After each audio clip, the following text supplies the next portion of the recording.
2002 میں ایک باب ختم ہوا تھا، لیکن میری کہانی ختم نہیں ہوئی تھی۔ میری پہلی ٹیم بکھر چکی تھی، لیکن میرے اندر کا جنون ابھی بھی زندہ تھا۔ میرے سامنے دو راستے تھے، یا تو میں بھی کرکٹ کو خیر آباد کہہ دیتا یا پھر اس جنون کو زندہ رکھتا جو برسوں سے میرے اندر پل رہا تھا، اور میں نے میدان کو چنا۔ 2002 میں نے A111 اور پاک 11 کے ساتھ اپنا نئے سفر کا آغاز کیا۔ نئے ساتھی تھے، نئے میدان تھے اور نئے چیلنجز تھے۔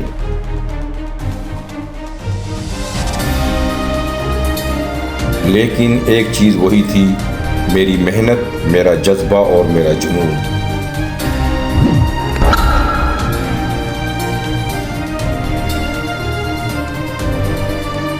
ہم صرف عام میچز نہیں کھیلتے تھے، مختلف ٹورنامنٹس کا حصہ بنتے، چیلنج میچ کھیلتے اور مختلف بڑے میدانوں میں جا کر اپنی صلاحیتوں کا امتحان دیتے تھے۔ ہر میچ اپنے اندر ایک نیا چیلنج لے کر آتا تھا۔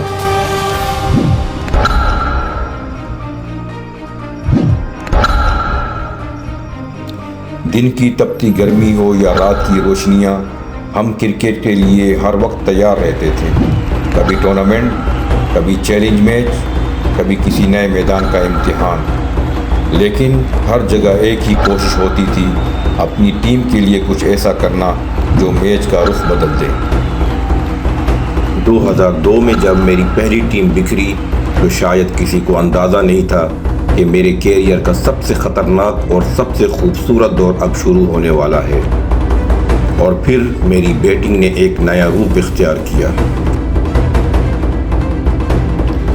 اب میرے بلے سے سنچریاں نکلنا شروع ہو گئی تھیں، کبھی ایک، کبھی دو، کبھی ایک سال میں 3 بلکہ 4 سنچریاں تک۔ ہر سال تقریباً 10 یا 11 50s۔ 1992 سے 2002 تک 50s میری پہچان بنی رہی، لیکن 2002 کے بعد کہانی بدل گئی اور رنز 1200، 1300، 1400، کبھی 1500 کے قریب۔ یہ وہ وقت تھا جب میری محنت، میرا تجربہ اور میرا اعتماد سب ایک ساتھ اپنی بلندی پر پہنچ رہے تھے۔ لیکن میرے لیے یہ اعداد صرف اعداد نہیں تھے، ہر رن کے پیچھے ایک محنت تھی، ہر 50 کے پیچھے ایک چیلنج تھا اور ہر سنچری کے پیچھے ایک مقصد تھا، اپنی ٹیم کو فتح کی طرف لے جانا۔ مجھے سب سے زیادہ خوشی اپنے اسکور سے نہیں ہوتی تھی، مجھے خوشی اس وقت ہوتی تھی جب میری اننگز کے بعد اسکور بورڈ پر ہماری ٹیم فاتح ہوتی تھی۔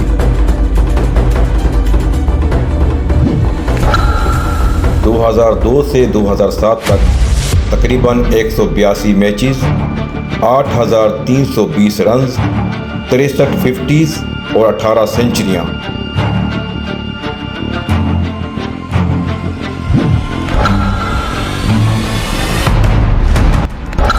لیکن میرے لیے ان نمبروں کی سب سے بڑی اہمیت یہ تھی کہ یہ میری زندگی کے ان سالوں کی گواہی تھے جو میں نے کرکٹ کے نام کر دیے تھے۔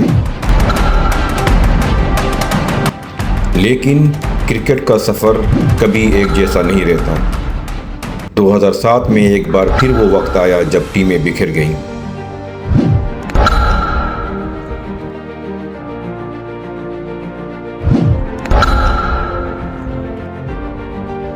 ایک اور باب میرے سامنے ختم ہو رہا تھا، لیکن اس بار میں وہ 15 سال کا لڑکا نہیں تھا جو 1992 میں صرف ایک خواب لے کر میدان میں اترا تھا۔ Man of the match. اب میں اپنے کرکٹ کیریئر کے عروج پر تھا، میرا بلہ چل رہا تھا، رنز آ رہے تھے، سنچریاں آ رہی تھیں، میں پیچھے کیسے جا سکتا تھا؟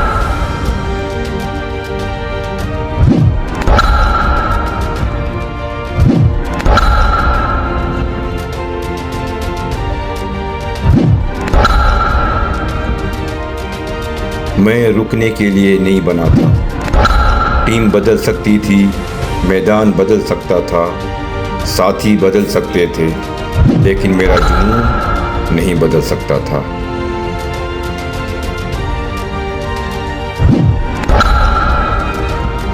2007 میں ایک بار پھر میرے راستے بدل گئے، ٹیمیں بکھر گئیں، ساتھی جدا ہو گئے اور ایک باب اپنے اختتام کو پہنچ گیا۔ لیکن اس بار حالات میرے سامنے تھے اور میں اپنے عروج پر کھڑا تھا۔ میں نے زندگی میں بہت کچھ کھویا تھا اور اپنا جنون نہیں کھونا چاہتا تھا۔ میں نے خود سے صرف ایک سوال کیا، کیا میں یہاں رک جاؤں؟ دل نے جواب دیا نہیں، کیونکہ جس سفر کو میں نے 15 سال کی عمر میں شروع کیا تھا اسے چند مشکل حالات کے سامنے ختم نہیں کیا جا سکتا تھا۔ 2007 میں ایک باب ضرور بند ہوا، لیکن حبیب کھوسہ کی کہانی ختم نہیں ہوئی تھی، بلکہ اصل امتحان، اصل سفر اور میری زندگی کا سب سے طویل باب ابھی باقی